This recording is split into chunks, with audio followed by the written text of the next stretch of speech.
How do you know when you're working with an honest, reliable, and trusted cash buyer? That's today's subject as we get ready to list one of our latest rehabs out here in Kansas City, Kansas. You know, in the traditional real estate market, the cash buying experience has always been related to kind of negative connotated life events, whether it be a divorce or an illness or a loss of job, an estate, a funeral, something to that effect.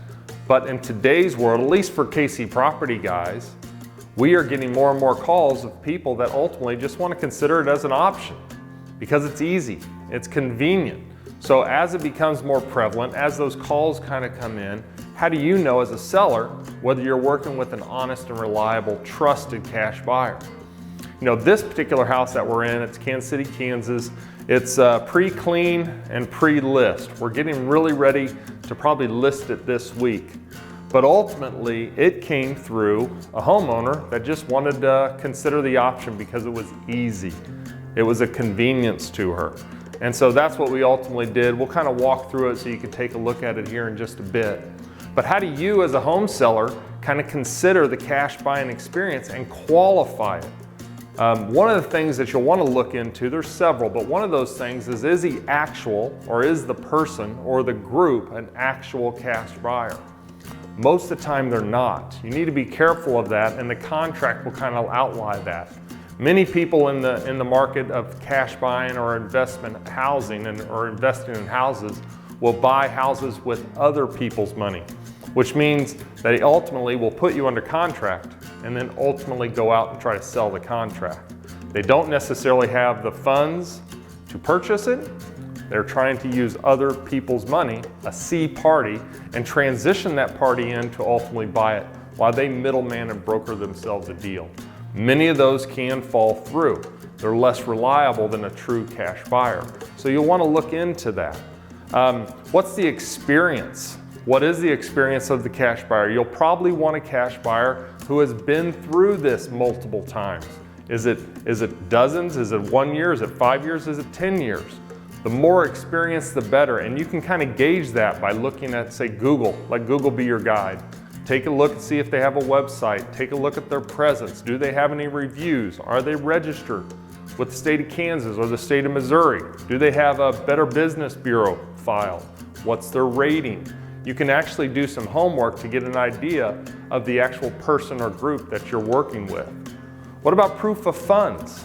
You know, going back to that wholesale deal or that transition from a C party to you that we talked about in the opening, if they don't have the funds, then ultimately they're probably going to introduce another party to try to buy the property.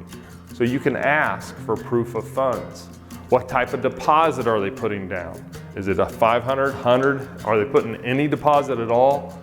We've put deposits down as much as $10,000 for $1 million homes out in Hallbrook or Leawood or other places. But it doesn't have to be. But is it an honest, earnest deposit? 1% tends to be a good guide overall. Is there a home inspection? Or are they giving you a bid prior to the inspection?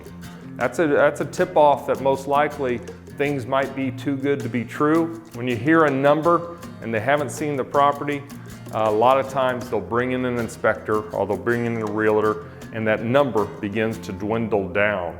Or they'll put you under contract at a high number and then ultimately negotiate that number down because the closing period is not quick or it's extended. What is that closing period? Does it fit your needs or does it fit their needs? The ones that fit their needs as a buyer, they tend to be working in third parties or working in other places that will ultimately put your home and that sale at risk. What are the closing costs? Are there closing costs for you? Are they closing costs paid by the buyer? What is that experience like? So you can check those. This particular house, I think we probably had a $1,000 earnest deposit. We closed it in about 3 weeks. That was what she wanted. In this particular house, we closed on a Thursday. She used the weekend. We took possession on a Monday.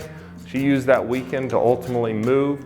You can expand and create a variable experience to help meet a lot of the different needs that you might want to do and try to accomplish that you can't necessarily accomplish with a realtor's experience. And that's the beauty of cash buying. Whether you have stuff that you want to leave in the house, whether you need a customized closing experience, whether you need funds at different times, those types of variables can ultimately be dealt with when you're dealing with a cash buyer. Just make sure that they're experienced and that you are trusting them, because it's essentially your largest investment that you will be making, that you're transitioning and putting in the trust of someone that you're just meeting. So doing your homework up front is always a good thing. This particular house, the seller had sold it to us on a Thursday. She moved out over the weekend. We took possession on a Monday. We've been in here now for the past 5 weeks doing our rehabs. And so we're gonna take you through and walk you through the rehab experience. This one needed some attention. I mean, it wasn't the worst of shape, it wasn't the best of shape. On a scale of 1 to 10, it was more like a 6 or a 7. It had some good pieces to it, but it also needed a lot of attention. We put a full exterior paint on this one, new flooring throughout, all new carpet in the bedrooms. In the kitchen we brought in tile, bathrooms we brought in tile, master bath we brought in custom tile as well. Granite like we normally do, stainless steel appliances. We did keep the cabinets, but they've been painted with a nice high gloss finish that's been finished to the point where it's going to wear extremely well. We got 2 fireplaces in this front to back split, and so we'd like to take you on a tour and take a look at what we do at KC Property Guys. If you guys have a house that you want us to consider, just feel free to give us a call or go to kcpropertyguys.com. Look us up, we'll set up a tour and walk the house and talk about your options.